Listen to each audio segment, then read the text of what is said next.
Good morning, everyone. Welcome to what I'm going to call a Tilly Municipal Planning Commission meeting.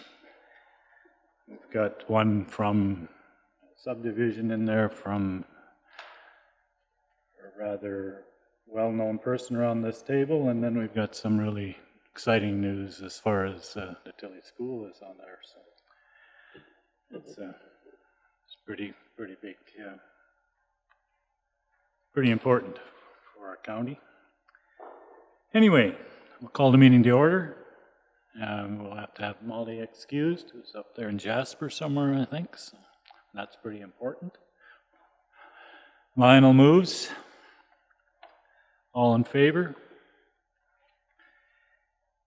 The minutes from October 24th were circulated. Brian? Brian moves as circulated. Any discussion? All in favor? That is passed. Are there any post-agenda items? Seeing none, could we have a call for adoption of the agenda? Anne-Marie moves. All in favor? We have two items on the development report. Are there any questions? Seeing none, we will accept that as information. Just one question before we get into the subdivisions. It was very hard to read this time. Was there a reason for that?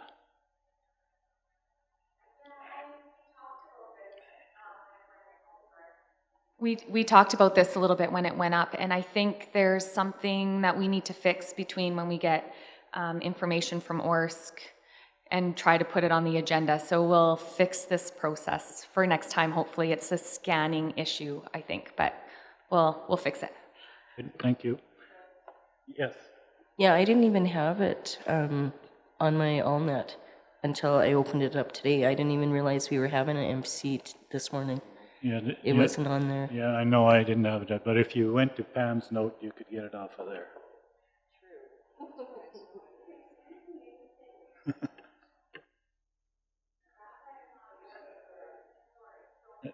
You didn't have it on your AllNet at all? This report? Oh, okay. Well, we'll look after that so you have it for sure for next time. Sorry about that. Thankfully, there's only two. Yeah, it's pretty straightforward. No. Oh, okay. Nobody. I didn't have anything till I actually looked at. I always review my agenda the morning of the meeting, and it wasn't even there this morning at 7:30.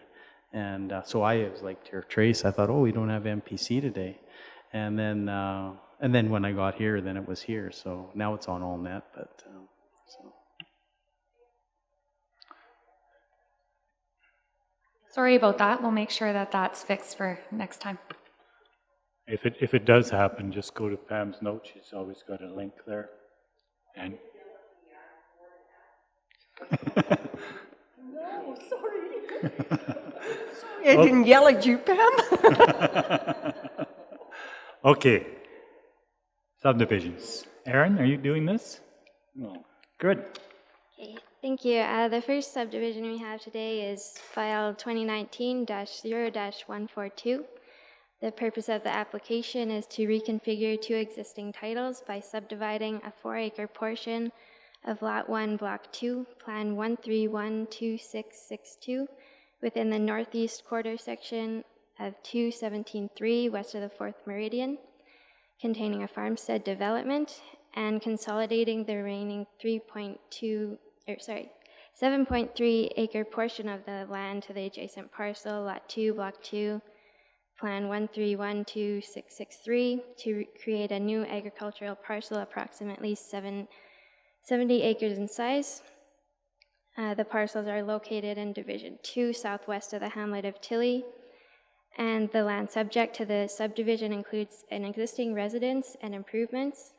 A dugout is located on the remaining portion of the parcel, which will be consolidated to the adjacent parcel for agricultural use. Legal access to the subject and residual parcel can be achieved via two approaches on a developed county road to the east of the parcels, and there are no abandoned wells, wetlands, or historic resources found within the subject lands. The application has been circulated to referral agencies, and we've received the following comments back. TELUS and the EAD have no objection. Fortis Alberta does not require an easement, and Alberta Transportation has no requirements. So given this information, it's recommended the subdivision be approved, subject to the following conditions: that pursuant to Section 6541D of the MGA, all outstanding property taxes be paid to the County of Newell, and that pursuant to Section 6551B of the MGA, the applicant or owner or both enter into a development agreement with the County of Newell, which will be registered concurrently with the final plan against the titles being created, and that the residual portion of Lot 1, Block 2, Plan 1312662 be consolidated with the adjacent parcel, legally known as Lot 2, Block 2, 1312663, in a manner such that the resulting certificate of title could not be subdivided without the approval of the subdivision authority. If you have any questions, I can answer them. Are there any questions? It's actually quite straightforward. A piece of Ike's yard is now officially going to become part of the agricultural side there. So. Yes, Kelly. I would make a motion to approve Okay, motion to? with conditions. Yes, thank you. Any further questions? All in favor? That is passed. Then we'll go to the development permit for the school in Tilly. Shanley? Development permit 2019086 is for the construction of a school to replace the existing school, as well as a greenhouse for school use in the hamlet of Tilly. The existing school will be in operation during the construction of the new school. Once the new school is complete, the existing school will be demolished. The existing school has a greenhouse for the use just for the students. This greenhouse will be relocated to the east of the new school building. The developer shall enter into a development agreement with the County of Newell for construction and connection to infrastructure that is maintained by the county. The applicants are requesting variances. The front of the building, 12-foot variance. The north of the building would be 4 feet, and the south of the building is 18 feet. There was no issues or concerns from staff. There was no response from adjacent landowners, and there was no response from the Tilly Hamlet Advisory Committee, and we're recommending approval with conditions. Any questions? Yubi? Yubi makes the motion. Anything further? All in favor? Thank you very much. That's good. There are no post-agenda items. Is there anything in camera? Question period. Seeing none, I will adjourn the meeting.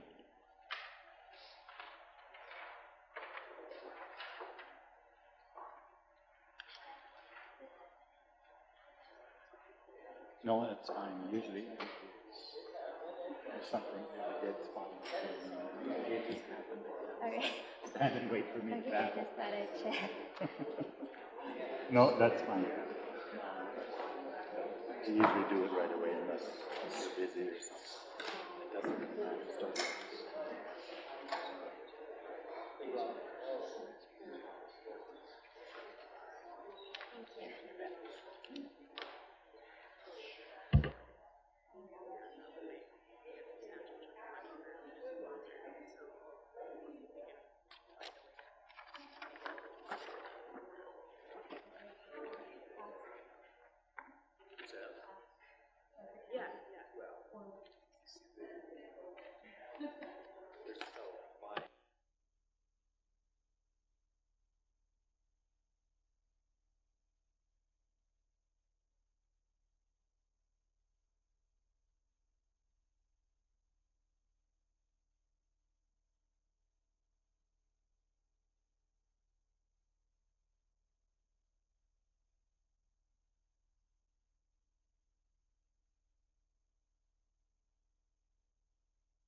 Good morning.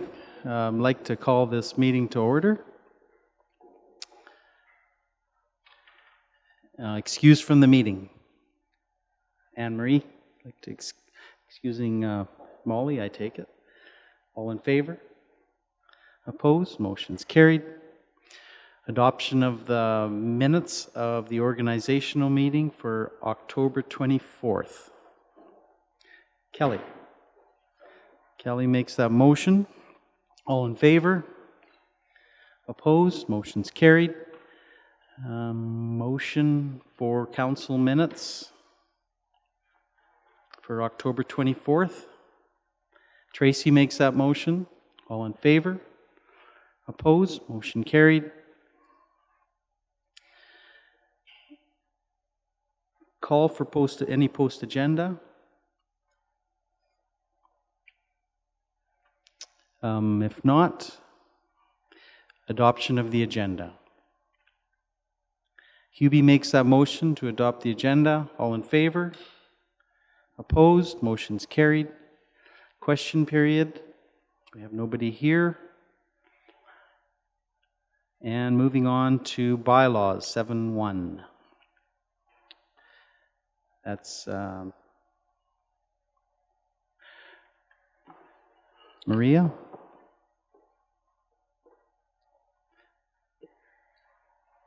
Good morning. This is an application to close portions of road in the hamlet of Millicent. The parcels these roads are currently being used by the landowner adjacent to these roads. So we received approval to proceed from council on May 23rd. We had the public hearing and first reading on July 11th. There was no comments from any referral agencies or adjacent landowners. We received Alberta transportation approval on August 15th. This will be sold to the adjacent landowner and then consolidated into the piece of land. So market value was assessed by the county assessor at $2,500 per acre.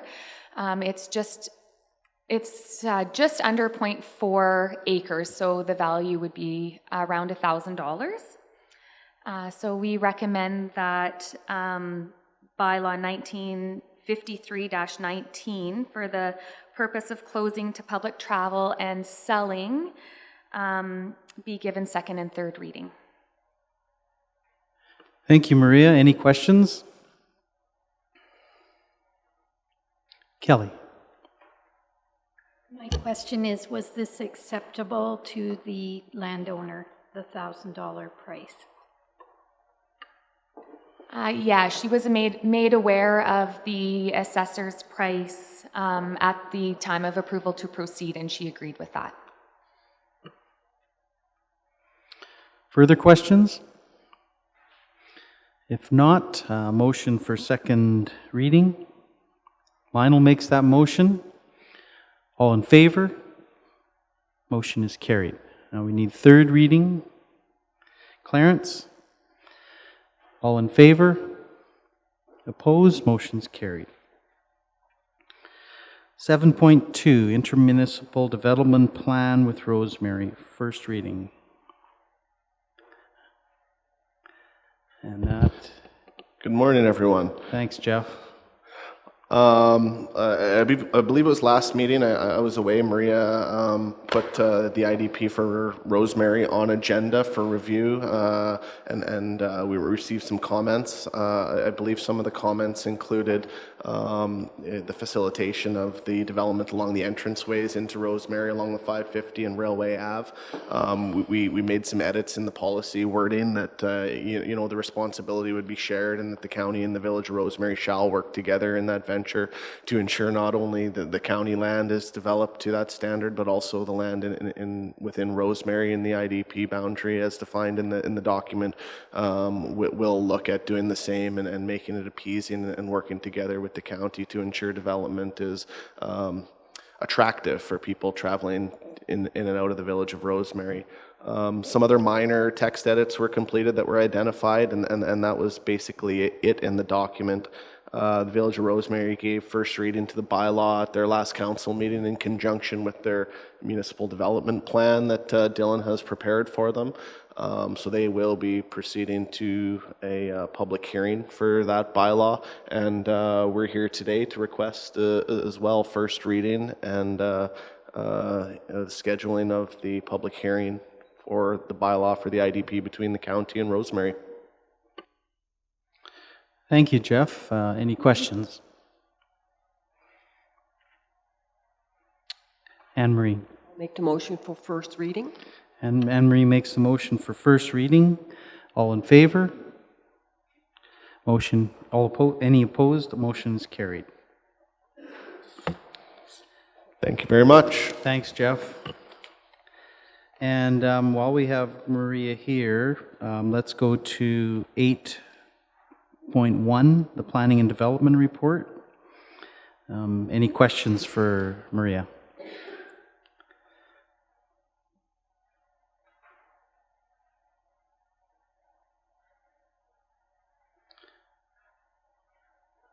Boy, you guys are an easy bunch today.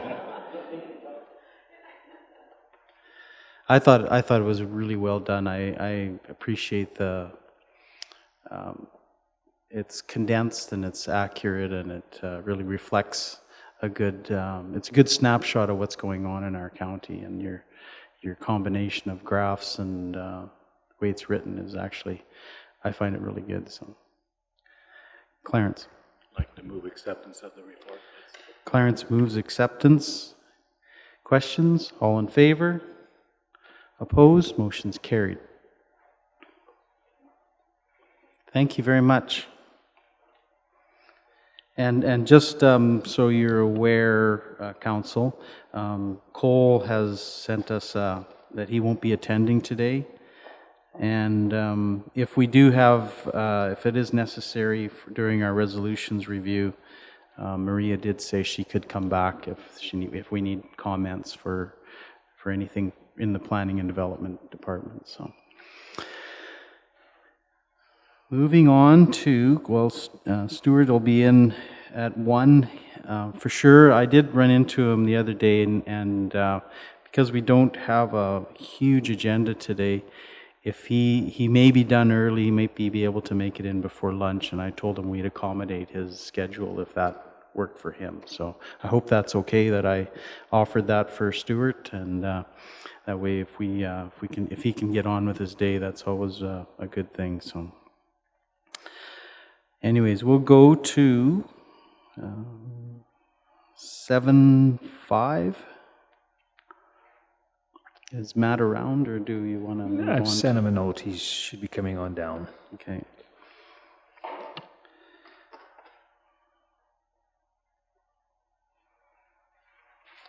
Well, while he's waiting, why don't we go to 8.2? That's Ariana.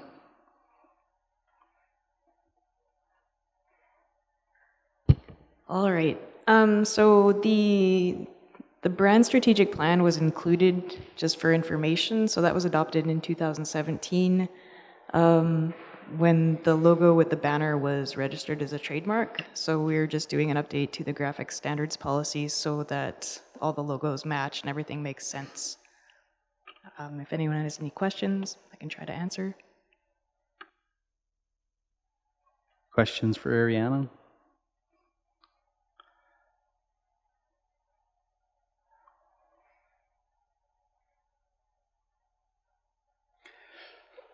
One other thing that we're wanting to make sure council has an opportunity to discuss and hopefully provide some direction for us on has to do with the carry forward within the emblem, the references to number 4.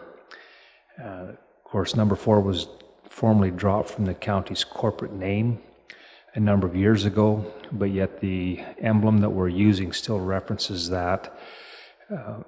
We're suggesting that while we're dealing with the updates to the graphic standards, that it would be quite easy to also address that particular issue as well with a very minor modification to the emblem.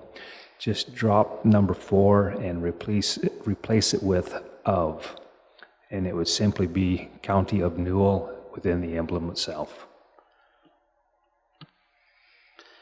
Thanks, Lane. Wayne? What did the 4 stand for originally? Many years ago, municipal districts and school divisions were given the opportunity of coming together as one corporate entity to create counties. They weren't always in existence, and when those applications to establish counties were received, the name was given to them, and the number represented which number of application they were in the overall pecking order. So Grand Prairie was Grand Prairie County 1. They were the first jurisdiction that applied to amalgamate or consolidate the municipal district and the school division into one corporate entity. Newell would have been the 4th one that applied to merge the municipal district and the school division.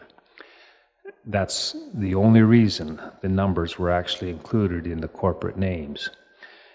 Once the county systems were eliminated when the school divisions, I think it was 1993, 94, when Premier Klein came in, they said that we want the school districts to be amalgamated into larger areas. The counties, for all intents and purposes, were nothing more than municipal districts and were county in name only, no longer in function, where they had both the school and the municipal responsibility for both school and municipal purposes. And once that happened, the references to the numbers in the names was completely irrelevant. Go ahead, Wayne. Well, here's, maybe I'm being a little sentimental, but I think we should keep it just as a reminder that we were number 4 to apply. Now, okay, maybe that's irrelevant, but it's not going to cost us anything. It's a minor little thing. It's going to be on the signs. It's not on our corporate thing, but why not just leave it alone? Other comments? Clarence and then Anne-Marie. I got a comment to that, but I'll keep it to myself. I was going to suggest, Wayne, that you should get a wife, then you'd have something sentimental to think about.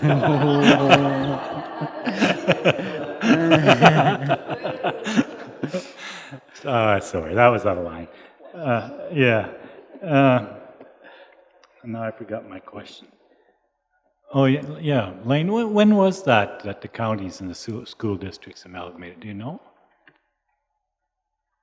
I believe it was 1956, 1952.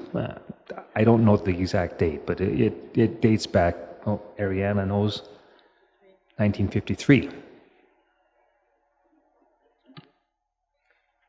Anne-Marie.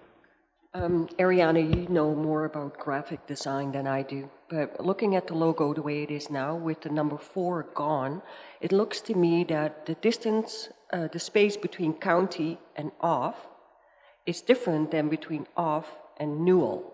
And in my mind, it needs to be equal. Because now it looks like county off, big space, and then in a different color, it says Newell. You know, if the word off would be either in the green or right in the middle between county and Newell, wouldn't that make it cleaner? You know what I'm trying to say? No? Yes, but no.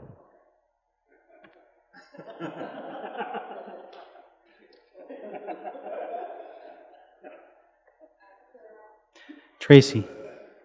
Yeah, I kind of had sort of the same sort of feel about it too. To me, Newell could be bigger maybe, because to me what stands out when you first look at the logo now, it just says County of, and Newell at the bottom is small, and it's hard to see. Like the ones with the banner that sticks out, that's fine, I mean, because it says County Newell, but just the actual logo itself, it just says County of, and that's all you see. And then Newell is so small that it's like, County of what? So that was my comment on it. It just kind of looked out of balance, and maybe Newell could be bigger or something, just so it stands out a bit more. But yeah, you're the designer. Ariana. I'll explain that a bit more, because the Newell is kind of, you're talking about where it bends around the bottom of the logo. It would be hard to make it bigger because the wheat sheaves are like right up against the letters. The other option is taking out the words County of from the center of it and just having the blank thing with Newell on the bottom. That's another option. It's more obvious, but like either way. Well, I like it. Just, she books our rooms. Yeah. Just saying that. Could you do one thing for me, though?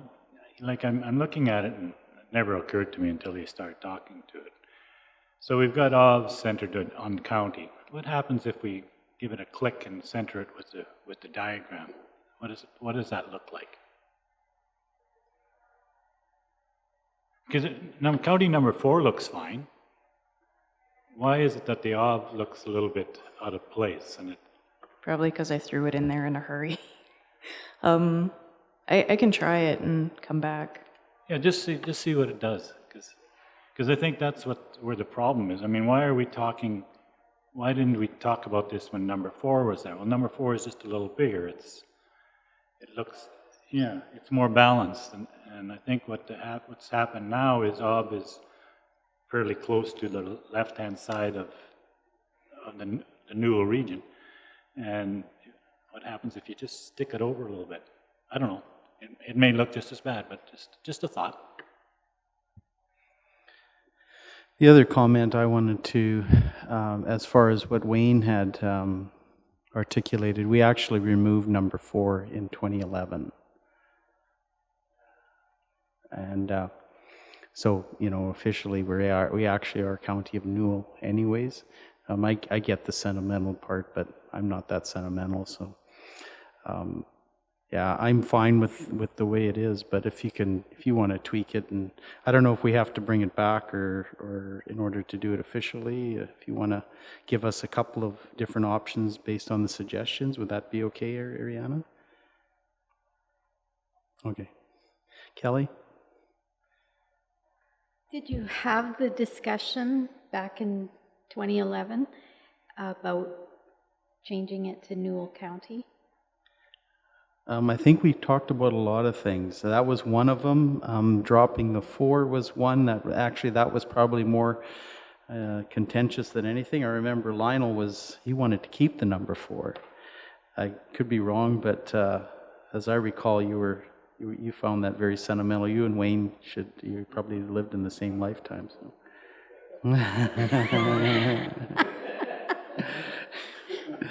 So yeah, there was discussion about that, and we decided to go with County of Newell. So at the end, but there was we did have some different opinions. Just imagine the words out of the second logo, and it says Newell County in the center.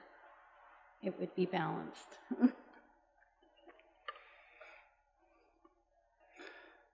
Anne-Marie. And part of that discussion, Ariana, was if we would go to Newell County, it would be a big change of all our logos and all our paperwork, where we decided if we keep County of Newell, whether the number 4 would stay for a while and eventually be faded out, that wouldn't cost us anything. I think that was part of the reason too. Lane. One of the bigger expenses, if a wholesale change was made in the logo and the name, you've got all of those highway entrance signs, and those would need to come down, be replaced, significant expense. What we're talking about here, I think we would be able to just leave everything the way it is and just gradually transition out. Whenever orders are made for new items, it would simply be made on the basis of what we're suggesting. I agree that Newell County is a simpler phrase. Would be nice to have made that leap, but when the decision was made in 2011, it was made to go with County of Newell for the reasons that we have discussed.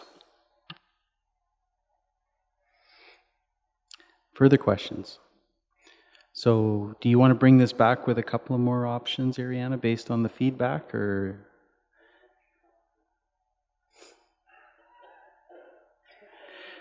Do you have any questions for council prior to, as far as clarity on what they want? Yes, I'll just confirm what you want. So Anne Marie wanted me to try it with the of a different color. I could try to make the Newell bigger, and then center the of with the county shape. Was that everything? Okay. You do realize that you're going to do all this work and we're going to come back and probably approve what you've had before us originally, right? It's like we've done this before. Yes. Okay, further feedback for Ariana? If not, then we'll see this again. Thank you for your work, Ariana. Look forward to some more enhancement. Matt?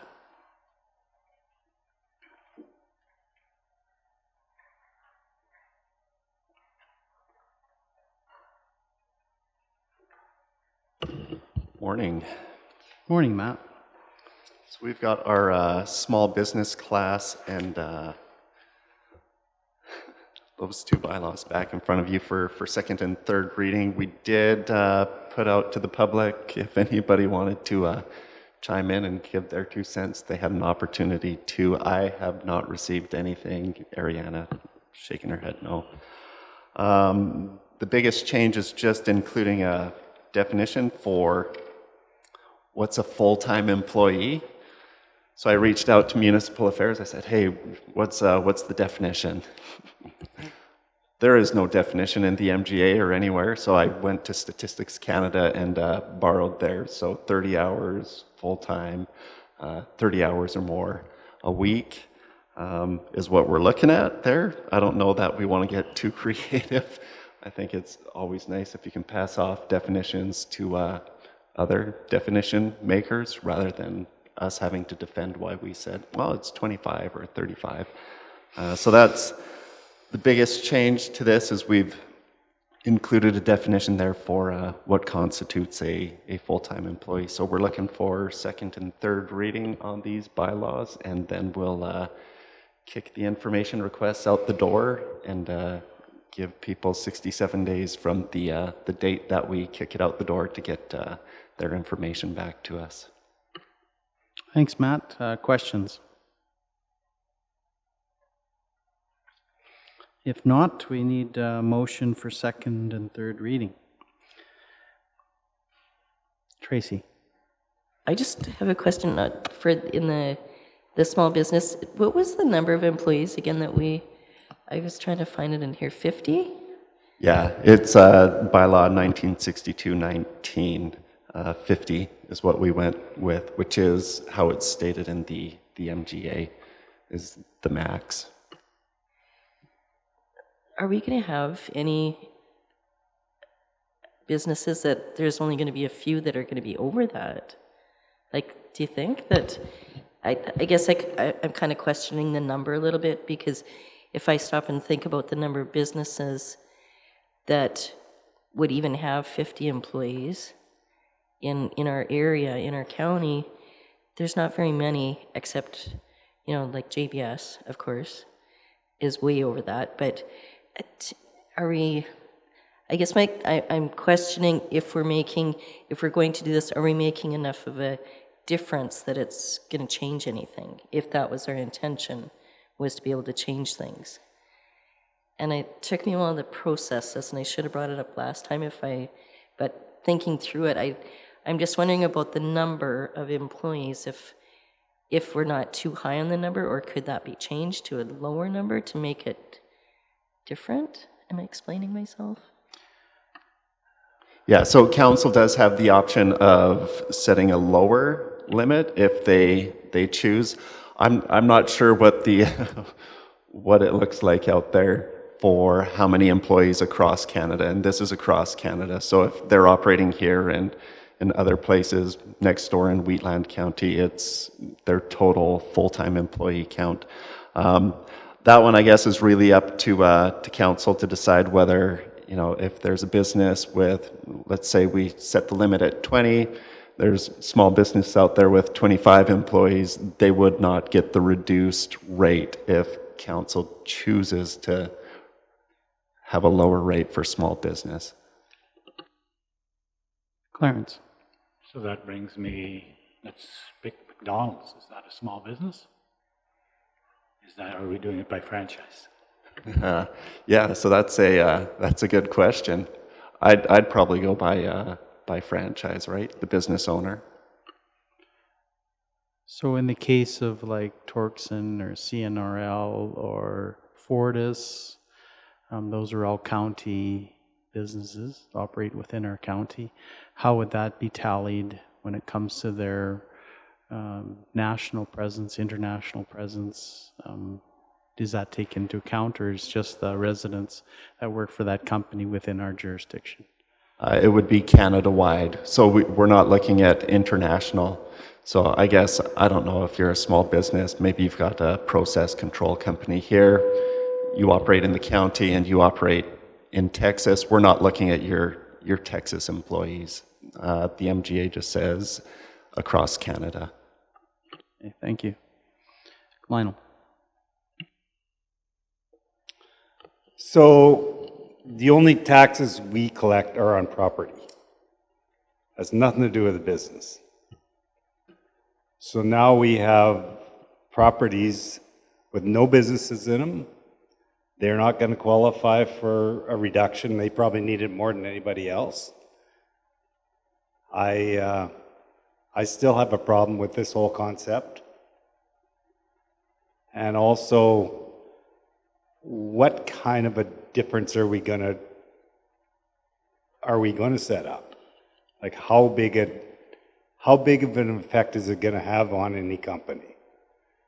Is it going to be minuscule to where it's not even worth filling out the paperwork? Or is it going to be substantial enough to make it worthwhile for them? The answer to that question's to be determined. Within the MGA, you're limited to, so if your non-residential rate is a mill of 10, you're limited to reducing that to 75% for the small business. So you could, at the lowest, have a mill of 7.5 for your small business properties if it was at 10 for everybody else. So it could potentially, I mean, that's kind of the range you have to work within. I understand where you're coming from on the philosophy behind it, and if you're going to put some incentives out there for small businesses to maybe make choices on tax policy that they otherwise wouldn't. What this policy does give us the opportunity to do, whether you choose to go through that door or not, is depending where our non-residential assessment on the linear side goes come the end of February, this at least gives us a door to go through to treat some of your small business properties differently than your multinationals who have the largest share of your assessment, which we're getting indications that's going to plummet. So the one example I looked at was if our non-res plummets 30% and we want to recover that, you'd be looking at, I think the one example I looked at was like it was just over 30% increase in tax for your small business guy who owns a building worth $1 million kind of a thing. So you're probably familiar with the Calgary story, the hollowing out of downtown and the shift of that tax burden from downtown out to your small businesses. That's an option I want council to at least have available to maybe temper the impacts of any kind of tax shift in the burden of non-residential taxes being raised. Tracy and then Kelly. Yeah, I guess, again, I'm kind of going back to what Lionel says too, that to me, you might have a business that owns a building, right? So that's the business. It's vacant. It's hasn't been able to be rented for, the last few years because of the downturn in the economy, and has no employees. So to me, that person or that business would be classified as a small business. To me, a business that has 50 employees isn't a small business. So I guess I'm struggling with, and it's maybe my own concept of what a small business is, but again, it's that differentiating between a small business and, someone that has 50 employees isn't a small business in my mind. So again, I'm kind of stuck on that number thing. Kelly? Yeah, and I want to go back to the original idea that sold me on this, was it's just an option, that it's information seeking. We don't even know what's out there in the county for sizing. So this bylaw is just an option. We may leave the mill rates the same. This doesn't tell us that we have to make any changes at all, but it's an option. Matt sold it to us, or to me, he sold it to me as an option for council, come mill rate time. Yeah, and I would agree with that. I think that at the end of the day, it's up to us whether we want to divide it or not. And I guess the question is when you receive information back, and maybe we're not comfortable with that number 50. Maybe it's a different number. I don't know, up or down. But I think in my mind, it would be good to have that information. I'm a little disappointed we didn't receive anything back. But that said, maybe we'll be provided with something. Are we able to adjust that number in the future should we decide that maybe the number's 30? Maybe it's 70. I mean, I don't know. But I think there is I think in my mind, the distinction between between a global or a national company with a national presence and a local company, that's where the appeal sits for me, because they do fall into different categories. So anyways, Tracy. I guess my question too, I understand, do we have to have this bylaw passed before we seek the information? So to me, because if we get the information back and we decide to make the adjustment of numbers, then we're going to have to go through an amendment process of the bylaw. Is that correct? Yeah, so today if we pass the bylaw and set it at the 50 employee limit, we send the information out, get it back, we find there's whatever the information says leads us to think, well, we should actually kick that down to 25 employees. Now that we know what's out there, you'd bring the bylaw back and reduce it from 50 to 25 or whatever number council's thinking is a small business. Other questions? Clarence? Throw another wrinkle into it. So you're a large business, national business, looking at building a processing plant somewhere. And you see small business tax in the county of Newell is here, large businesses there. It'll make a difference where you locate. So sometimes this can come back to bite you too.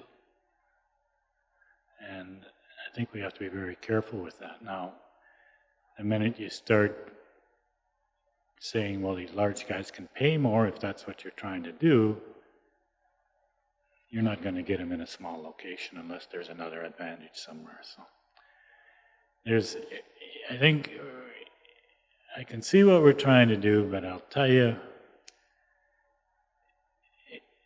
somewhere along the line, this is going to really cause a lot of debate, and you start differentiating between businesses. And I'm not on one side or the other, I'm just saying it's going to cause a lot of debate, because you're starting to not just just have an overall policy on businesses. Now you're starting to say you're either going to, and I take it as that you're trying to promote small business, but don't forget that a large business also looks at individual units and do they make money and what is their costs and so forth. And more in today's society, we also are seeing those companies. There are more of them. And most of them are centered in larger places. But how do you have that discussion on how you attract that? So there's lots of things there. I mean, I can see some future council having a lot of debate on where those taxes are going to be at. But not that I'm not sure what side of the fence I'm on here, but certainly something I think you got to keep in mind. I'll go to Lionel, but before that, I just wanted to, I guess in my mind, your points, Clarence, are very relative, but I think ultimately, if you're competitive within your peer group, rather than the small business versus large business, if large business is competitive within the province or in the country, I think that's what will determine more about where that company chooses to come, rather than the difference between small and business. It might be relevant, but I think it's more about, well, are we competitive with a different community in our area? So anyways, Lionel. Well, I still have a problem that we're connecting business with property taxes, because some businesses own their properties, many don't. In fact, I would suggest that the majority of them don't own their properties, and yet we're attaching this to the property tax. So I see a scenario where you're going to create the option for people to fudge the rules a little bit. Let's go that way. Because I have properties that there are businesses in, and there's also property without businesses in. Now, the one that needs the help is the one that's empty, and yet it doesn't qualify. So you're going to set up a scenario where I'm going to set up a ghost business so that it qualifies for this reduction, and I don't like that scenario at all. Kelly. I don't understand it the same way as you do, Lionel. Your business, let's just use you for the example because you brought it up. Your business is what you're reporting on. You're not reporting on, and correct me if I'm wrong, Matt, you're not reporting on the business in your property. You're reporting on your business only. It would be the business operating in the property. So if property owner has a facility and it's leased out, we want to know how many employees are in that business that has rented the facility. Anne-Marie. Well, I go back to, Kelly, what you said earlier. This is just an option that we're making available to you and your department. And the discussion, if you actually want to use the subclasses, will come at the mill rate time. So we have to just decide whether we want to have this option available. Yeah, good comments. Other questions or comments? If not, we do have a second and a request for second and third reading. And just wondering if somebody's willing to make that motion. Kelly. I am. I would move second reading of this bylaw. Okay, thank you, Kelly. All those in favor? 1, 2, 3, 4, 5, 6. Okay, opposed? I didn't see your hand up one way or the other, Trace. Sorry. Okay, sorry. The motion is carried. Thanks. You're too short. I didn't see your hand up. Stick it up high. I share your misery.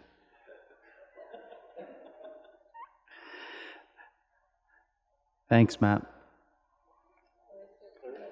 Oh, sorry. Yeah, thanks, you guys. I need third reading.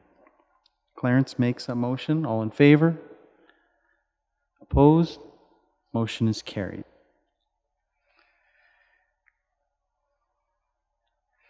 Bylaw, small business properties, second and third reading, 7-6.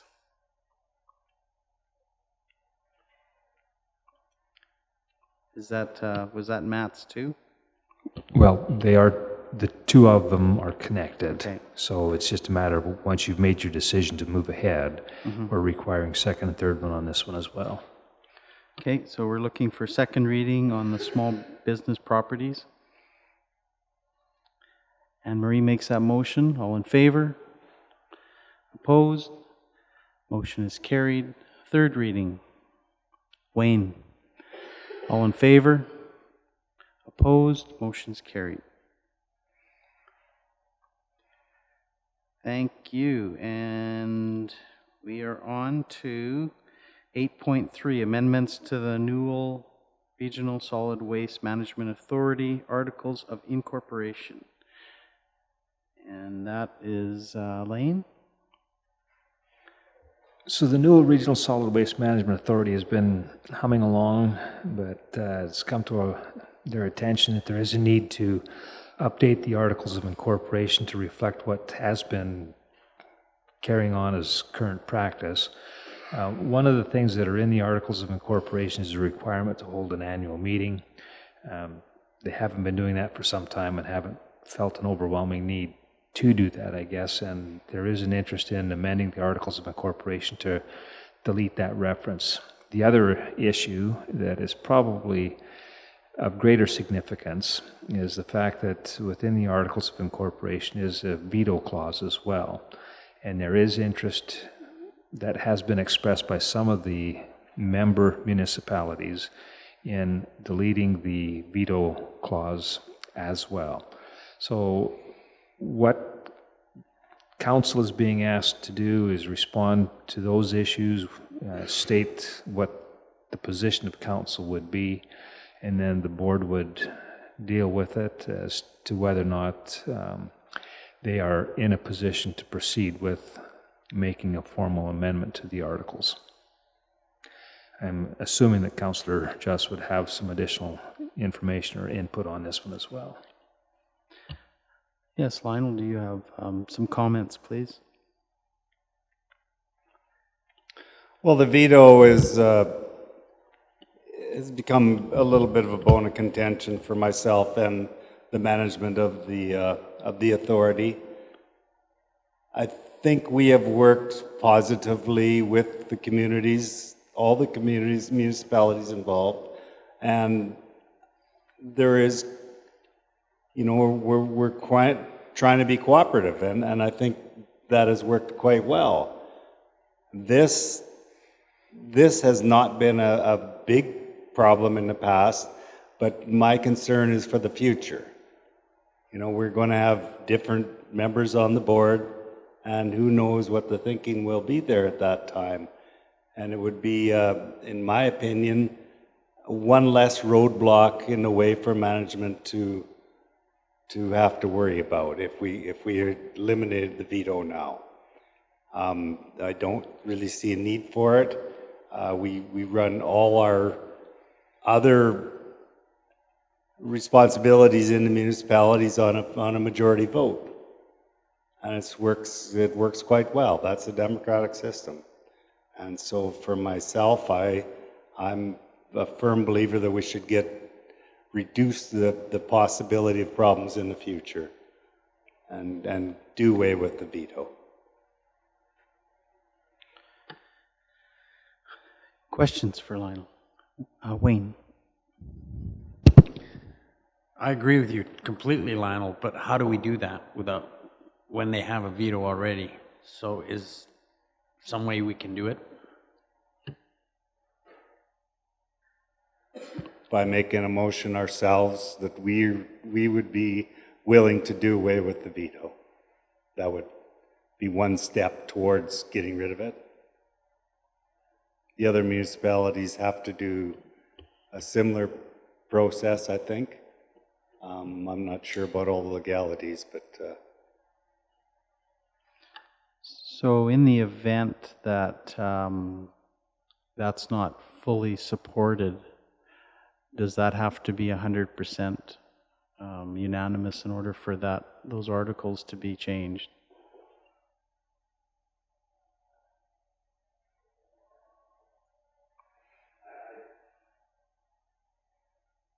I don't know all the, I think so, but maybe Lane has more information than I have. Yeah, I think the fact that the veto was in there, it's evident that the only way it can be changed if there is unanimous support from all of the members to change it.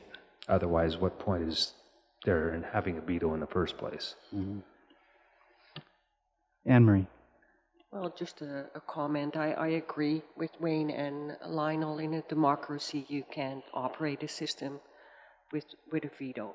So I'm willing, I'm supporting your motion to change it, or I'm making the motion. Lionel, in your time there or in your knowledge, how many times has the veto actually been used? It hasn't officially been used because we haven't moved forward with anything that anybody disagreed with. You know, we discuss it ahead of time, and if there is not an agreement, then we just don't go there. But and like I said, we haven't had a lot of trouble in the past, and that's not what this is about. This is moving forward, and that's because we're not going to be there in the future, the present directors. And we don't know who's going to be there. So it just gets rid of one possible roadblock, that's all. And that's why I'm quite in favor of getting rid of it. And like I said, it hasn't been a big problem, but we don't want to create a problem in the future. Other comments? Clarence. And you probably can't answer this, but sometimes, you know, there are bylaws in certain organizations where you have to have a 60% majority or whatever, not just a simple majority on certain items. And that's probably some of the things you want to look at. You know, the veto was put in for safety reasons, I suppose, but it can be an albatross around your neck. So I think removing the veto, you may want to also look at some other options. Your representation there is 1-1 from each organization. At Newell Regional, the larger organizations have the 2 votes, so that in itself makes a different type of organization. And so you know, I think what I looked at here is just to make sure, from our point of view, do we think that the veto is either positive or is it more negative? And I think it's probably in the long run more negative, and that's why I think, you know, we should give you whoever goes as our representative the knowledge that as far as the county is concerned, we think the veto is probably something that we can do away with at this point. But not necessarily saying that everything is a simple majority. You should look at that also. Lionel, you had your hand up. Yeah, you're right, Clarence. The only thing is with our numbers, we have 5. And so if we go with 60%, then you basically still have a veto. Because one objection will defeat it.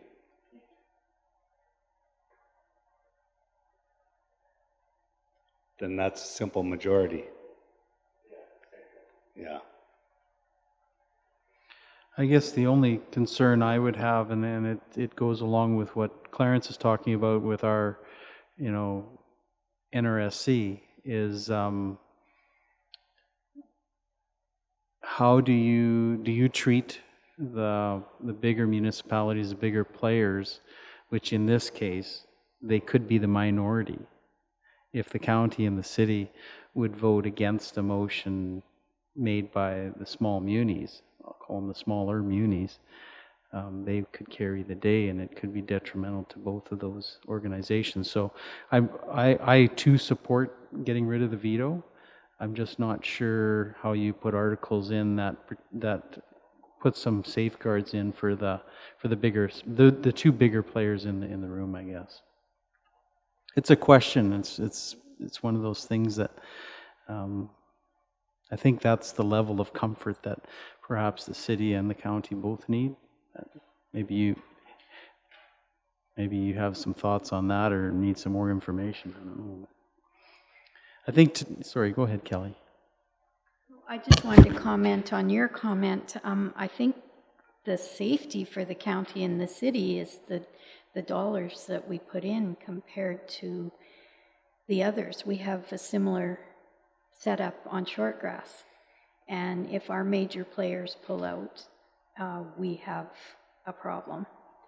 So even though they don't have a veto, they still have the hammer in our organization. Do you know what I'm trying to say? Because of the dollars that they put into the organization. I'm just not sure how you compare a library to a landfill. No, my point is that, they're both necessary. I'm just trying to wrap my head around how... Take the business out of it, but look at the structure. I'm talking dollars and cents in the organization. If the big players, either one or the other, were to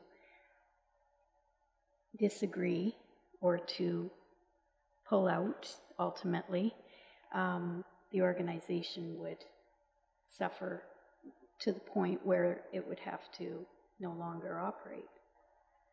So my point is they still have the hammer even though they don't have a veto or they have ultimate dollar power. Kevin, help me out. Do you understand what I'm trying to say? So you're saying that the voting structure gives them the power to make the decision? Gives the larger units, they still have power because of the dollars that they're putting in the bank. But if they're making a decision on a veto, it's the number of votes that makes a decision, right? So in this case, we have one rep at the table and they have one rep. So if they still hold the power of the decisions, I think, as a group of them, if you want to separate it. But what the veto, I think, does is it takes away the ability of one municipality to hold the rest of the municipalities based on the decision that they're making. So I think it makes sense to move to more of a majority. Before I confuse matters anymore, I just want to make a motion to move forward and to support Lionel's thoughts on this matter. So we have two, just before we're clear, because there was two issues we have to vote on. One is, the other is in regards to an annual general meeting. So can they be put forth in the same motion, or because we haven't had any discussion on that particular item? So, well, it could be a motion approved to simply support the requests, plural, that have been received from Newell Regional Solid Waste. And there's another comment there about the Tilly dissolution, but you just highlighted the two. The other one is housekeeping. The Tilly dissolution, the fact that they're going to be eliminating the one position, that's a given. Other comments, questions? So Kelly has a motion, and again, did you include all three of those items? So we're in support of moving to no veto and the other incorporated suggestions that Orville drafted in his comments. Is that okay, Lionel? As you sitting on there? Yes, that's fine by me. Okay. Yes. Okay, so we're clear on what we're voting on? All in favor? Opposed? Motion is carried. Thank you. I have next joint meeting with the EID. And I think Ariana is looking for agenda items to ask for. I have one, and that is in their maybe an updated plan for their internet. Wayne and I attended a CRTC meeting in Medicine Hat on Tuesday, and there were some questions in regards to how they fit within the CRTC. From my point of view, I don't know if you want to add anything, Wayne. And I guess we know they had rolled out a plan for some enhancements to their wireless communications, and I think we had a letter that Ariana circulated the other day, and it'd be nice to have an update on where they are. So that's one agenda item. What others are we looking at?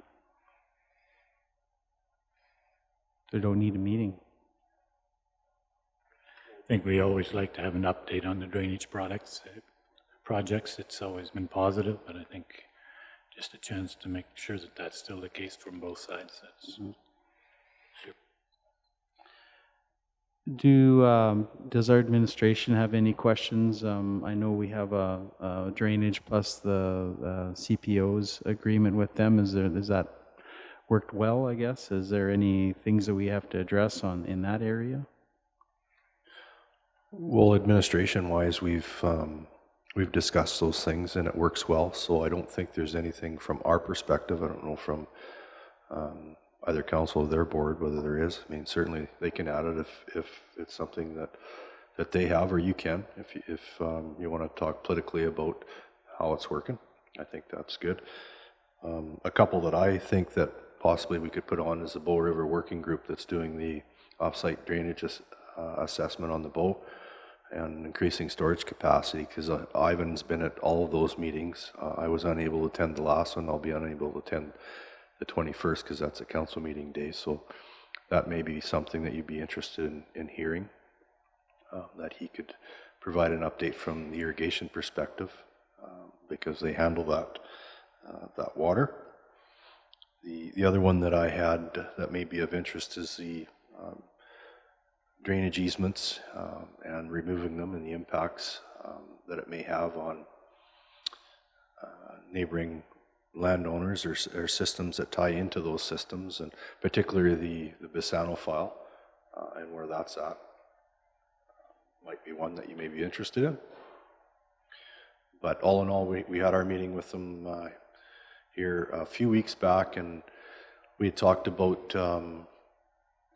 clarity on funding culverts and bridge files and roads and things that tie to their system. And right now the responsibility, of course, is on the county, so we talked to them about looking at getting an inventory of a number of culverts that they have on their system and our system, and then coming together to look at a long-term plan of how that can be handled. I know we discussed it with the Bow, or the Foothills Little Bow group of municipalities with irrigation districts, and there was no clarity in terms of responsibilities of is it 50-50, is it 100% municipality, is it 100% irrigation districts. So I think a general discussion on how that's going to work moving forward may be something, because we've had it in the past, I think. Thanks, Kevin. Those were all excellent. I know we've talked about these issues in the past, or issues, they're not issues, just the working relationship. I would like to add one more, and that's their plan for expansion within the irrigation acres. And I guess I have some comments as far as things that have come up at the BRBC table, and I'm sure they're well aware of them. I just wanted to articulate some of those things. So, irrigation expansion acres and water license, I guess, is that topic. Lionel. I'd like to add an individual project that they're working on. Just happens to be in my backyard, and it's quite interesting to me anyway, and maybe the rest of you would be interested in getting an explanation about it. It's a new pipeline they're putting in. It's it's quite interesting to me anyway. Maybe it won't be to you guys, but So what's throw it the on there location anyway. so that they have specific information It is, for you? what's it called now? It's from Bantry to Sutherland to One Tree, or what do they call that thing? Bantry to my place, anyway. And I don't know the name of that. But that's that a general project. location, I guess. But it goes from Bantry to the Sutherland pump, replacing the pump. Okay, thank you. Any others? Okay, is that okay for you, Ariana? So, excellent. And if they have some agenda items that we need to have some homework done on, then by all means, let us know. Or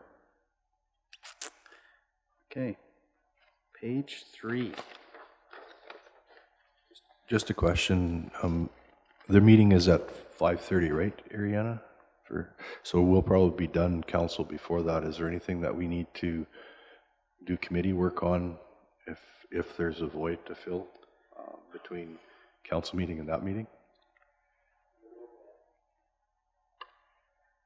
There's a road band committee meeting between there too. Kevin, you mean kind of like a workshop hour that we can do? Do you have any, Ellen? Kevin, we have the presentation from, I believe, from 2 to 4 from our NRTA person that we hired. So the final plan is going to be presented, not here, but at the board level. It might actually be a good time to maybe talk about recreation. Is that what you're thinking? It's hard to figure out what you're thinking, but I could come up with a few more. If we have time, it would be nice to use that time for workshops. Okay. Well, if you have workshop items, please bring them forward and maybe give some background so we can fill some time and use our time reasonably. So would you like to then schedule a workshop meeting for post-council? I don't see any nods, waving heads or nodding heads, or yes? Okay, so we'll just use that as post-council, and those that can attend, that would be great use of our time rather than just hanging out for an hour. It'd be good to put that time to good use, and we'll make sure that whatever workshop items, if those that have other commitments at that time, they can either freely come back or we'll update you on the developments within that. So. Okay, 8.5 is joint municipal meeting for December 18th. Agenda items.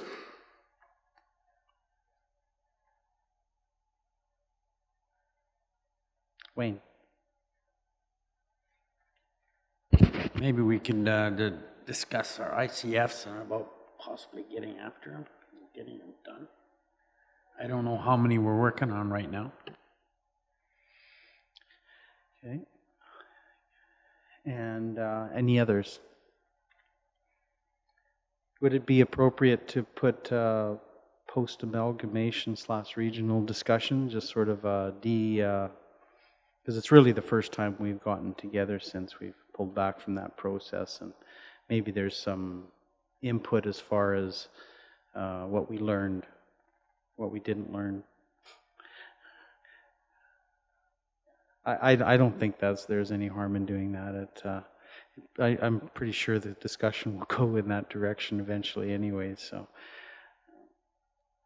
go ahead. I might have to think about this a little bit, but with Michaela being there and Martin Shields being there, it might be good to get their perspective on what's going to happen in the next couple of years with municipalities and how they have to work together. Excellent. Good point, Anne-Marie. Other topics? Is there anything that I guess that we work within our own committees that maybe needs some clarification or some when you have full council there, as far as full councils there rather than committee work? Okay, well, if not, we still have an opportunity. It's not till middle of December, so go ahead, Kevin.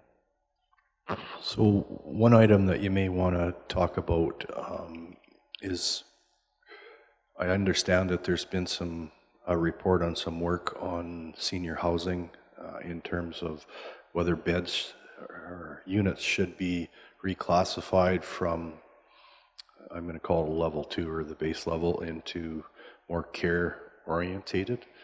I don't know, I don't sit on that board, but I eat supper with the lady that works for that board. I understand from that report that there's going to be recommendations of changing from, I'll call it level 2 to something higher. And I don't know if there's going to be financial implications of that or what, but maybe something to start a discussion on.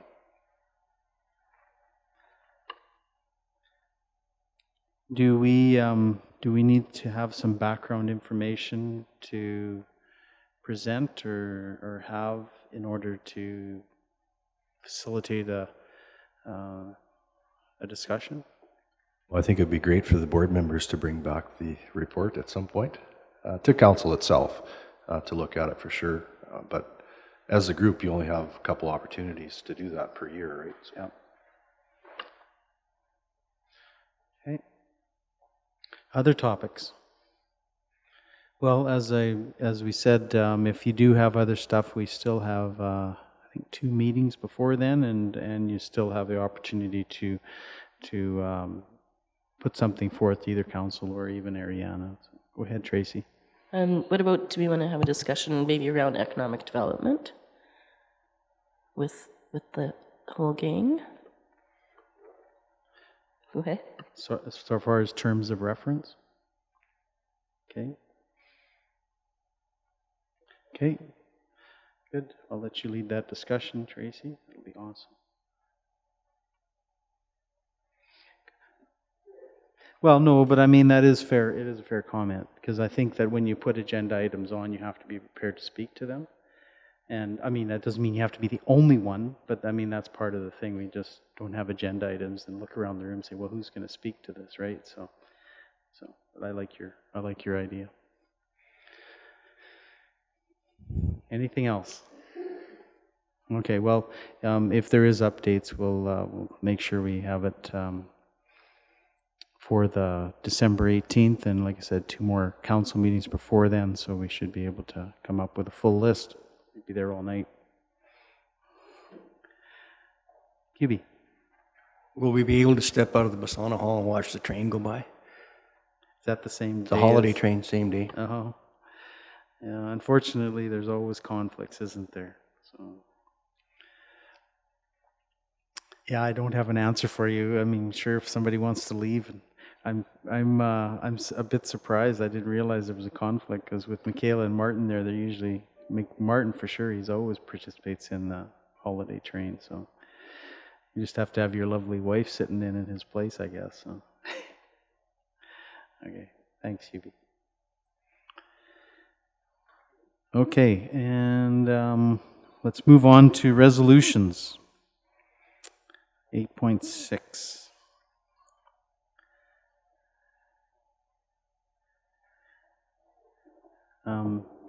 Only 19. What did I thought there was 19. Oh, you're right. Did they add some, or did I miss a page? Because I only reviewed like 20 of them. So, anyways, I guess first of all, if you've had a chance to review them, do any jump out at you that you'd like to have some clarification from our staff or each other? And prior to going to the convention, it'd be nice to, if there is some information that we need prior to that.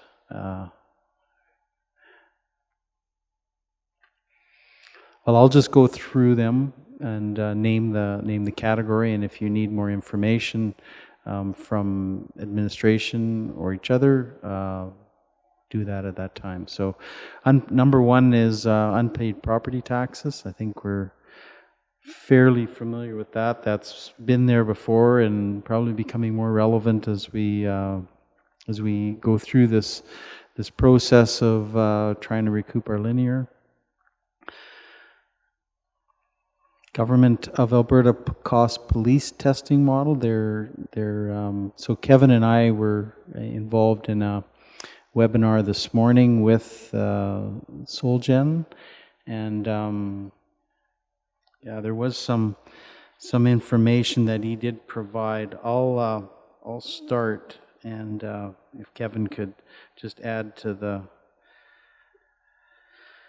So they're looking at some of the options, and I've just really jotted them down in point form. So enhancing the responsibilities of sheriffs and bringing basically current services up to that ability where that would fill in the blanks, and so that's one of the points.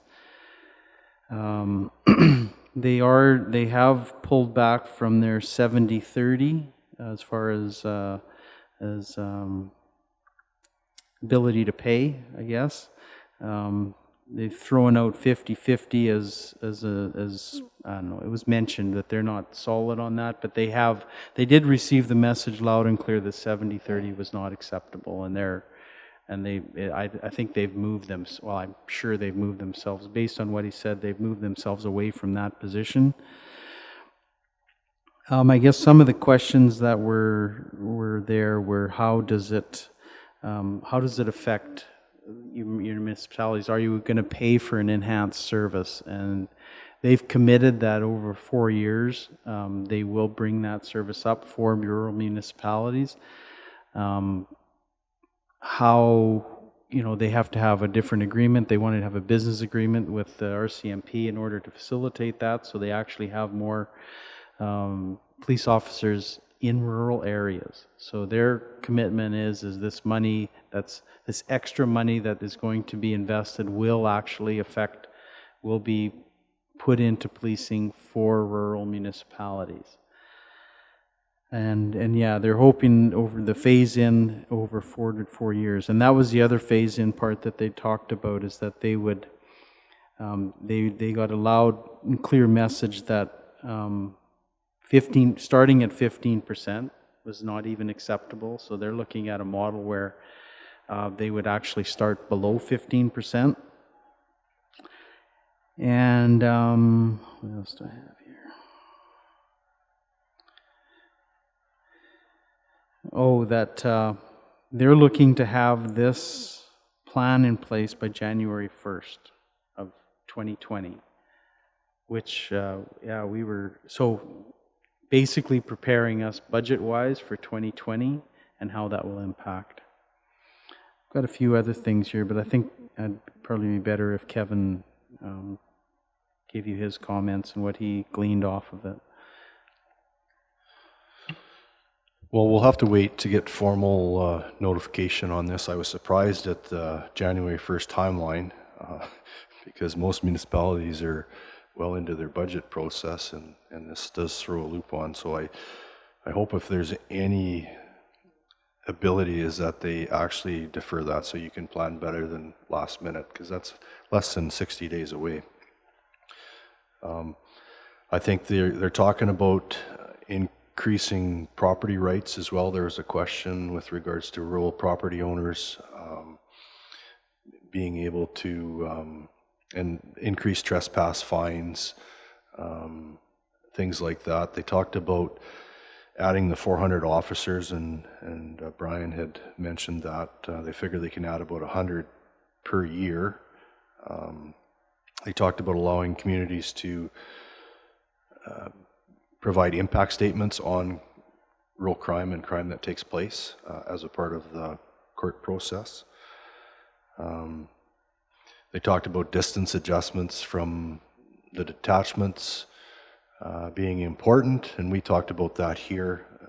This whole thing around rural crime, to me, is even adding 400, you know, it sounds like they're going to pull that, and you're not going to have the ability, other than if you have enhanced policing agreements right now, sounds like they're going to offer credit for that. So that's something I'm interested to hear if that moves forward, because I do think we'd be better off to employ a couple or three, whatever our payment's going to be, to offset what we would pay to have specific enhanced policing.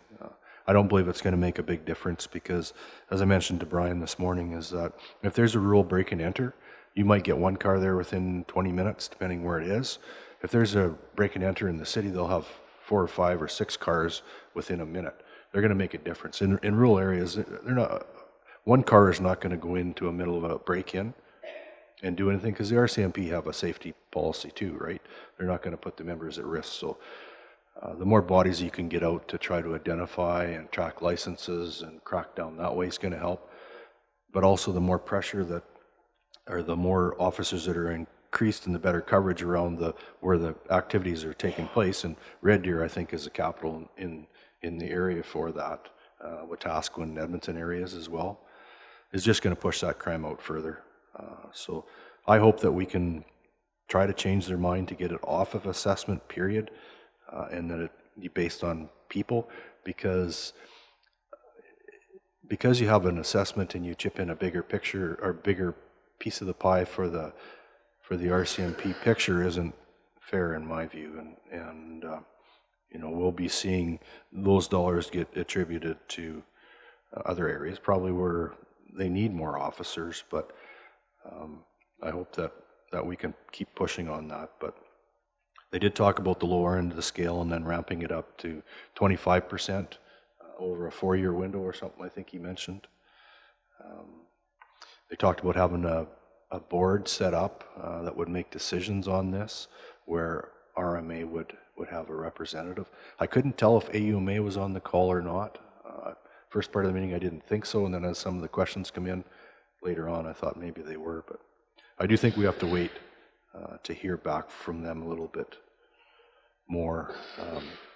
They talked about providing a training grant potentially as well to train CPOs up to be enhanced officers, and whatever that's going to take. We'll have to look into the timelines and the requirements, because I don't know exactly how much more they have to take in order to be able to enforce more legislation and carry a firearm. But other than that, I think we covered as much. We didn't listen the entire call because we had council, but look forward to hearing formally what's coming. But it sounds like January 1st, get ready. Questions for Kevin? Okay, so number 3 is development of rural and remote lens for government services. So I'll just, if you guys have a comment, please stick up your hands. Otherwise, I'm just going to keep plowing through these. Alberta Environment and Parks water, wastewater facilities approval. It's a timing thing. They want that to, and it was one of the items that if we were to meet, and it doesn't look like we're going to get that meeting with Alberta Environment, that we looked at for some of these things to move ahead. Landowner rights, County of Warner, we dealt with that at Foothills Little Bow. Municipal recourse for solvent company choosing not to pay taxes. Again, that sort of aligns with, it's not exactly the same as number 1, but it's along those same lines. And I know that when I went to that meeting with the Alberta Energy Regulator, that was one of their key things that the committee there, or the group there, was really pushing Alberta Energy Regulator to be able to do that. You know, they're not able, that a company that declares bankruptcy or ceases to pay their taxes in one area, but just changes to a different company with the same directors and the same shareholders, moves to a different part of the province and is allowed to start. So I think that's the idea behind that one. Utility distribution rates in rural and northern communities. Public facilities, so that's with the MD of Greenview. and opportunity for improvement in FCM representation, rural issues and westerns. I was curious about that one. It was sort of, at first it talked about how the things at FCM, and please provide your comments, because I know you went, Wayne, right, last year to FCM, and what was your thoughts on the ability for rural Canada to be able to have an impact at FCM? Because it said first, that they weren't really allotted a good time space, and then later on they said, in that review, that there was that the fact that they were there was sufficient. So I don't know. I'm just curious on your thoughts, Wayne. And I think you were there too. I would say it's a feel-good thing to have us included, but we really have no impact. The population is where everything works around. Like I said, it's a feel-good thing. It's nice to say, okay, we're interested in you, want to hear you, and all that stuff, but the issues are still around the cities. Okay. Setback referrals for development near sour gas facilities and Crown land. This was brought up at the AER also, at panel review. And it was mostly in terms of, it in 11 is on the same lines, where a lot of times when these sour gas or gas wells, oil wells, facilities are approved, MDs are a lot of times the last ones to be consulted. They're not in the room until the very end. And the example that was provided in one of the cases, and it was in northern Alberta, where there was actually a development that was happening, and the developer was going through the process, and I think it was just a few months before the approval, a well site went up across the road and basically nullified the development because it didn't fit within the setbacks and that. And I don't know how big a development, whether it was a compressor station or whatever, maybe it was just a well. But bottom line is that the municipality and the planning didn't have any input until the well went up. So that's, I think, more cohesion between those type things. Community peace officer, we dealt with that at Foothills Little Bow, and RCMP on the AFRAC system. Requirement of municipal authority input onto energy, that we just talked about that. Libraries Act review.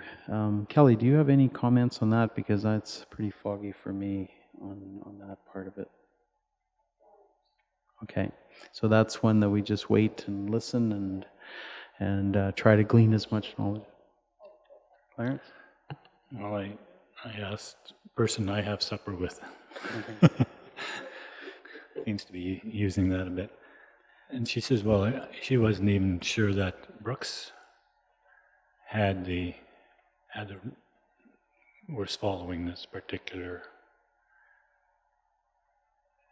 issue of having a certified librarian at that level. So I'm not sure of that or not. Is she? Because I know they were having difficulty keeping people. They'd have a certified person. The next thing they know, they were down the road to somewhere else. And anyway, I think we can, from what I can gather, I think we can support that, because it's, again, can you have the same rules for all conditions? And you can make a rule for Calgary in all the cities, but it doesn't work for Rosemary, Dutchess, Rolling Hills. And anyway. Is there money tied to that? Well, of course it costs more to have a certified librarian rather than somebody that's supervising the process. But I guess I'm trying to look at it from the opposite side. What are they trying to accomplish by having a certified person? Like, why is that so important? Is it similar to having a certified teacher in a classroom, whereas now, through the homeschooling, that's been diminished, in my view, as far as allowing certain groups to be able to ultimately look like they're providing an education when they're not really doing so. So I'm not sure if it fits in that category or not. So that's why I was wondering about some feedback. Kelly? I have to wonder too if they're not wanting to either improve services or standardize services at all libraries, at all levels of libraries. So yes, there could be money attached if this, if the Library Act is changed to require that. It will definitely have an impact on Newell libraries, both or whether or not they even exist anymore, right to that point, because librarians are not everywhere. So there is a shortage if every library was to go to a certain standard. Yeah. Go ahead. Kelly, you can help me, but it sounded, when I was reading through that, it sort of sounded like it's not just Newell, it's Shortgrass they're talking about. So if Shortgrass doesn't have one certified librarian for every 10,000 people, I think it was, that's part of the regulation. And the way I was reading this here, that some of the areas, they just don't have a Medicine Hat and a Brooks in their areas. So all of a sudden you have a whole bunch of little libraries, but somebody has to have a certified one. So I don't know if that's part of the problem there too. That's what I kind of gleaned from it. Okay, so I don't have the insight or the background for this to speak on it. And we don't have a Shortgrass meeting until after I return. So I will pick Petra's brain and get some insight and share it with you, okay? Yeah, and if anything else, ask a question at the convention. I mean, you guys bring up some good points, and the ability to get that clarity for before we vote on a resolution is important. Anne-Marie? And a question for Petra could also be about I'm approaching it from the acquisition of your books, that there's quite often controversial about the books and the topics, and if you have Christian schools that will not allow certain books in their libraries, and when you have public systems that will allow certain books, that people will protest again. And that's where the professional librarians come in. Thank you. So number 13, are we good with that one? More information if necessary, some clarity. Provincial Extended Producer Responsibility Regulations.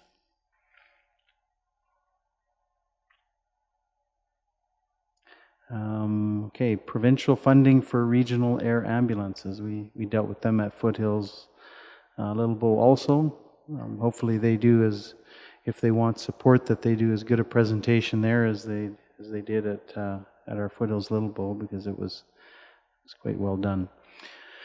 Provincial Highway Access and Setback Authority. So that has to do with municipal, increasing municipal ability with provincial highway and setbacks. Yeah, I think we all have examples where some of those regulations are seem a little overwhelming. When they want 300 feet back from center line. I mean, that's basically for a double lane or a 4-lane highway. 300 meters. And I think it's the relationship you have, and sometimes the length of time to get that information back from transportation. I have a feeling that that's a big part of this. GST for grants and subsidies interpretation, Mountain View and Northern Sunrise. This one was confusing for me, so I was picking Kevin's brain this morning a little bit on it, and I'm just going to ask him to provide some of the information that he gave me, because it helped. Thanks. So this was over an audit that took place in northern part of Alberta, one of the towns where Revenue Canada had done an audit in 2011, and their same agreements and stuff were in place. And then they come back on this most recent audit, and they found out that a number of the grants that were being provided from municipalities to them became taxable. And one of the biggest one, I think the most controversial one, was an $8 million recreation facility grant. And of course, we've offered quite a granting structure here over a number of years for a number of things, including recreation. So I think that certainly has an impact. I think they've appealed the assessment from CRA, and they figure it take up to a year to get through that. But CRA has proceeded with collections on $600 and some odd thousand is the amount that they have been reassessed. So I do think it has some impacts, for urban municipalities that are accepting these program payments. If they're going to be GST taxable, then they're going to have to remit on that. So, I think this motion should be, from my perspective, should be supported, and there needs to be clarity from the GST and the regulation with the federal government so that municipalities are clear. I see it as if one municipality needs to claim GST on this granting money, then the municipality that's providing the granting money should be able to claim the expenditure of GST on that, so it's a saw-off, which you could increase your grant to offset it or whatever. So to me, it's not really clear where Revenue Canada is getting this authority from, because it's really not clearly laid out. So I hope at the end of the day what they're asking for is a review and some clarity, and I think that's really important.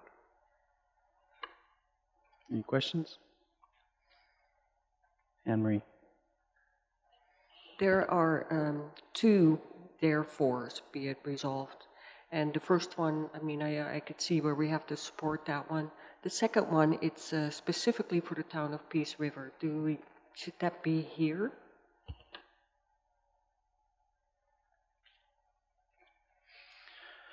Yeah, good point, because it's I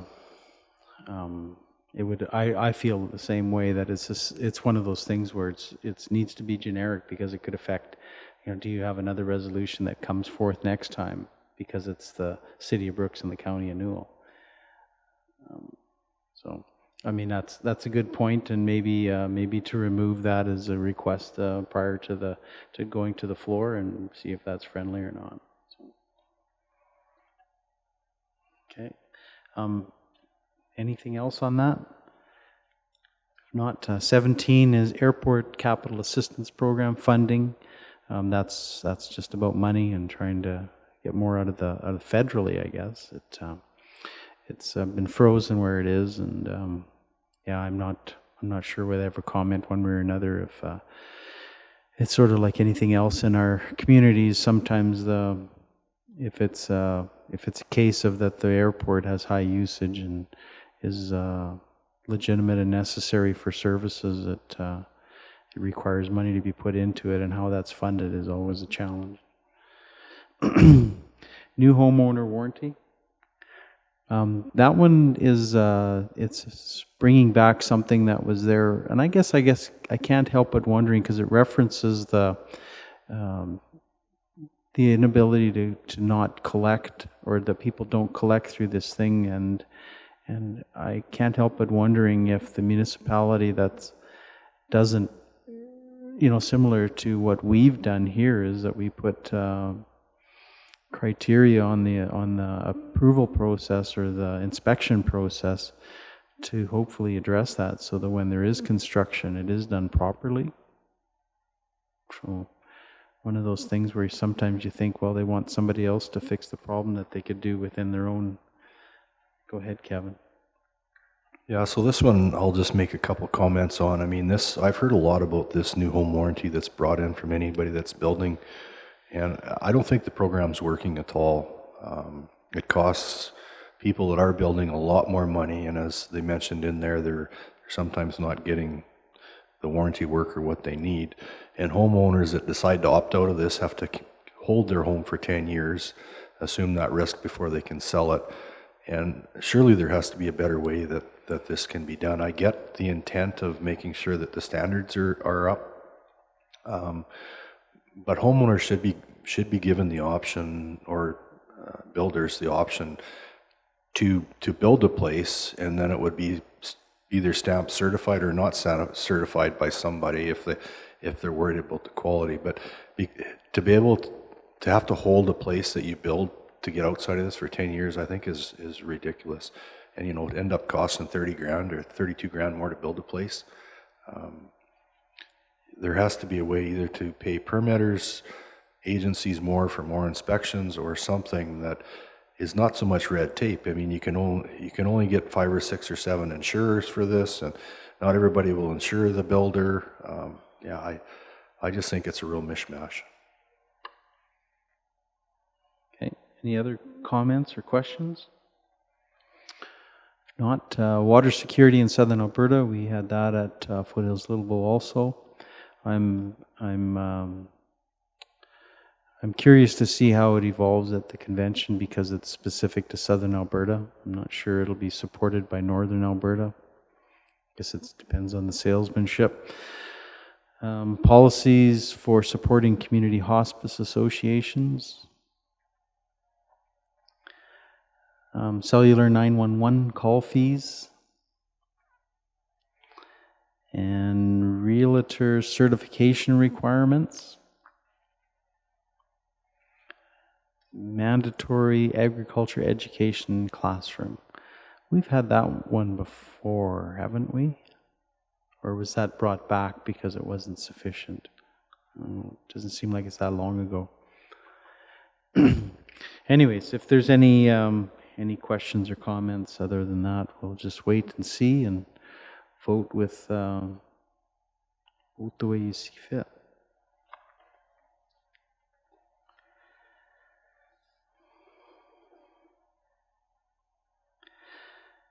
Rural municipalities convention meetings with ministers. Ariana, you provided some updates the other day on your email. Is there anything else to add? Nothing new to add. I did follow up with the Minister of Environment and Parks, and they did get back to me after I did the RFD yesterday, but only to tell me that they still hadn't made a decision yet, and they hope to have it figured out by this afternoon today. Oh. But we do have a meeting with Municipal Affairs, so that's nice. Yeah. Excellent. So did they have a cap on how many they wanted there at the meetings? Environment, yeah, they wanted 10 people. So with Kevin, we had 10 people with just our council, but the city's sending Dan Klein and Norm Jerestein. So if they wanted to attend, we'd have to shuffle some people. Okay. And that's always, by all means, that's... I had also asked, and I know she's not going to be there till, I can't remember if it's Thursday night or Wednesday night, but Michaela to attend any of the meetings that we did schedule. It is what do you call it? No, that week they're actually in their constituency.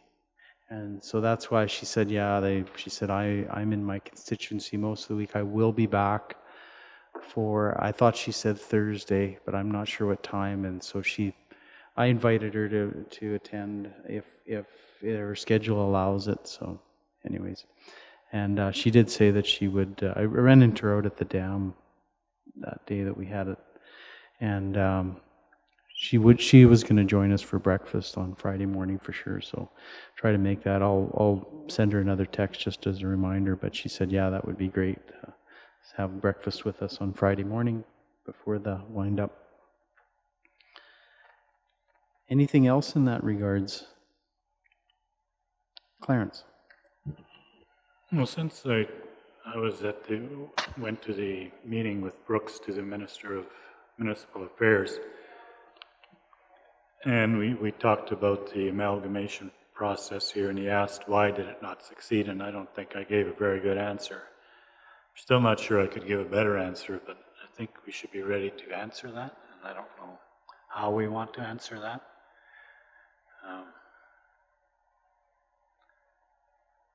Sometimes I'm not sure why it didn't succeed either, so there's lots of reasons. Maybe we should list them,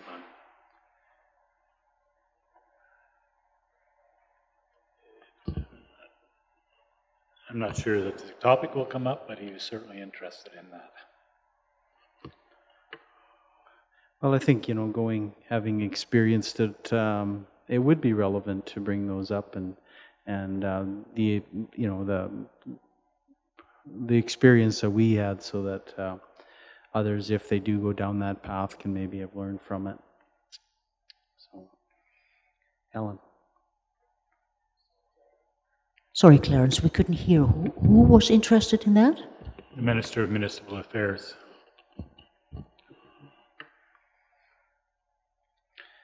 Yeah, and that's in regards to Clarence and Kelly going to the AUMA. They met with Municipal Affairs. Or Clarence did, sorry. So. Yeah, Kelly wasn't there. And the counterparts from the city didn't answer that at all. So would you be able to maybe put something together, Clarence? I mean, whether you and Molly, we can ask Molly to help out with that too, so that we have a clear understanding. What is the schedule allow for us for time-wise, Ariana? Is it 20 minutes or okay? Thank you. So yeah, if maybe we'll I don't know if you want to have a draw to see who goes or not. I know it's an interesting meeting for everybody. So Ariana. Sorry, it was only the Minister of Environment that capped the number of attendees. I checked with Municipal Affairs, and everyone can go to that one. Okay, perfect. Well, if you want to go, you have an invitation. So. Is there anything else with meeting with ministers, Ariana, that we need to be aware of? I mean, the topics are there, and refresh them if you need to, and if you have to ask questions as far as clarification about what we're speaking about, it's always helpful. Okay, 8. I guess we'll do appointment of library board 8-8, quick house cleaning one. Lane. So we've had a vacancy for a couple of divisional representatives on the library board for a while, and do have a volunteer that has expressed interest in serving for the Division 5 and 10 vacancy.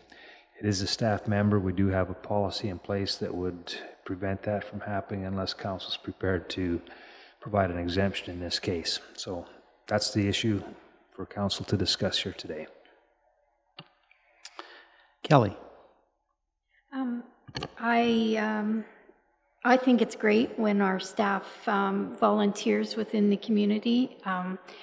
I went so far as to reach out to our chair of Newell Library Board and ask her opinion on this ahead of time, and she thinks it's great as well. So I would like to make a motion that we approve the appointment of Robin Nesbitt to the Newell Library Board. Thank you, Kelly. Any discussion? All those in favor? Opposed? Motion is carried. Thank you, and that takes us to lunch. And go ahead, Ariana. There's a slight delay in lunch. He hopes to be here in like 15 to 20 minutes. No Sorry. problem. We'll just plow through the rest of it then, probably. So we can send you home after Stuart comes. Checks for payment, 8-9. We have the big one there from Acon. That I'm assuming that's for highway. Lionel? I'll make a motion to accept. Lionel moves. All in favor? Opposed? Motion's carried. And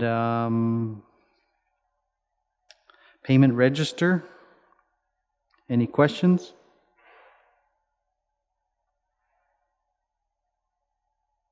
Okay, we need a motion.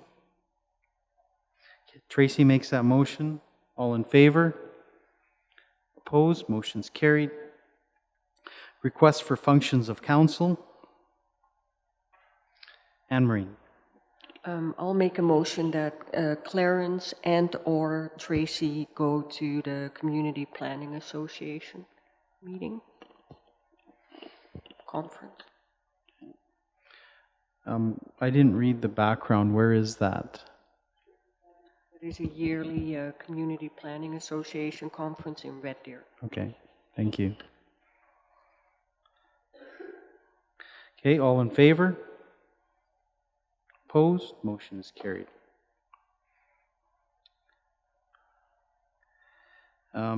Is Mark around? Just to back up a bit, there's also was a question of sponsorship. I think we usually give something to that auction. Okay. Do you need a motion for that? Okay. Ariana just will reach into her Santa Claus bag and I should say, unless you want something over and above what I've got, you could make a motion, but if you're fine with steak knives, I'll just give them steak knives. okay. Well, we're go down to information items or any questions on the financial information package?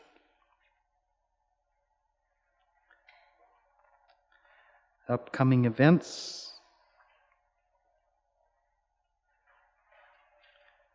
We don't have any post, so we'll just have a minute here. Is Mark on his way? Okay, thanks.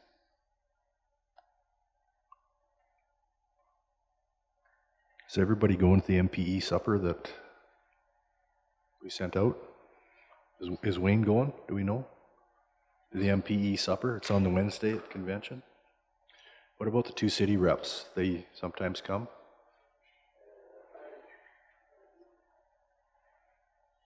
Any spouses?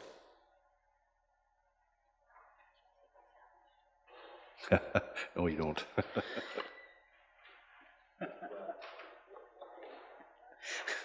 Can you say that out loud? Mark, thank you for joining us last minute here. We're waiting on lunch, so we thought you're a better option. Every day or just today? Thank you and good afternoon. Everybody's got my report. Obviously, we know we've had a couple winter weather events and stuff like that going on the past month, so we've been out dealing with those sorts of things. But grader operators, things kind of got cold, things kind of got froze up, so their annual road maintenance activities, they've completed 5.69 rotations or 8,244 kilometers of road maintenance through the summer season. If things smarten up a little bit, we will get surfaces tended to so that they're a little bit better than some of them because they're a little bit rutted from having that moisture. Truck drivers, they completed the gravel road resurfacing program October 16th. They also completed the 25 millimeter surfacing of shoulder pulls in the Tilly area. And the gravel foreman had also completed the development of the 2020 gravel road resurfacing program before his leave at the end of the month of October there. What else we got here? Important stuff. GPS handhelds. We've been GPS collecting our signs and working on collecting our culverts and those sorts of things for a while. GPS handhelds were budgeted for replacement in 2019. Devices came on sale, so we have acquired 3 new GPS handhelds to continue with the collection of signs, culverts, and whatnot, so that we get an accurate picture of all of our assets out there and get some values assigned to things and truly know what we're dealing with in the grand scheme of things. Highway 876, excellent progress on Highway 876. However, we are shut down. Friday is going to be the winter shutdown meeting. They pushed on as long as they could. There will still be some dirt work at the north end at Highway 544 and some dirt work at the south end at Highway 1. But they've got about 5 to 6 inches of frost in the ground right now, and therefore progress is stalled out on that. Drive-through earlier this week revealed that there is enough gravel throughout the length of the project that they won't have to do any winter graveling or anything that they believe, and therefore will be shutting down. Highway 873, 535, the only work that had been outstanding from last year's project was just doing that guardrail through that wetland area and stuff like that. The approval came through. It got done in the month of October, so we are officially finished with 535 and 873. So, just a question. Why in the world do they reduce the speed limit? The reason why there was a reduced speed limit in that is because the guardrail wasn't in place. It is up to 100 kilometers an hour for the duration of both paved sections, yes. Just in case you drove in that wetland. ISL Engineering was awarded the proposal for preliminary engineering, which included the following weight deflectometer testing on One Tree Road. FWD was complete. ISL is working on that preliminary work, so when we get the feedback from them, we'll be talking about what we're looking at doing and get council's feedback on that and get a project plan for the proper timing of when we should be doing it. So that's kind of exciting for us. And with that, municipal enforcement, just keeping up with the priorities throughout the monthly traffic safety plan from the province. Other activities, 17 warnings, 9 tickets as a result of 33 investigations over the past month. Partner hourly commitments have been fulfilled. I met with all of the partners prior to doing performance evaluation for the fleet or for the municipal enforcement supervisor. Everything came back positive. I did tell them that if something was array that I would hope I would have heard of it by now.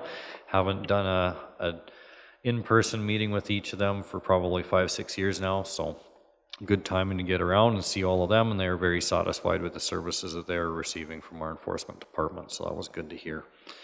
And really with that, I attended the Alberta Public Works Association Public Works Supervisor Level 1 course. Also been attending a number of emergency management courses to ensure that I'm in a state that I need to be for the new legislation changes effective in January of 2020. So. Looking at permit activity, I do have an update for council on this, that for the month of October there were 266 permits issued throughout the month.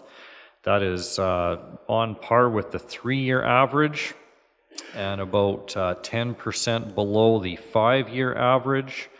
So we are on track right now to be 2% above the 2018 permitted activity on our roads. So I guess we're sitting pretty status quo at this time, and we'll see where that trend takes us in the future. So if there's any questions council may have, I'd be willing to answer. Questions for Mark?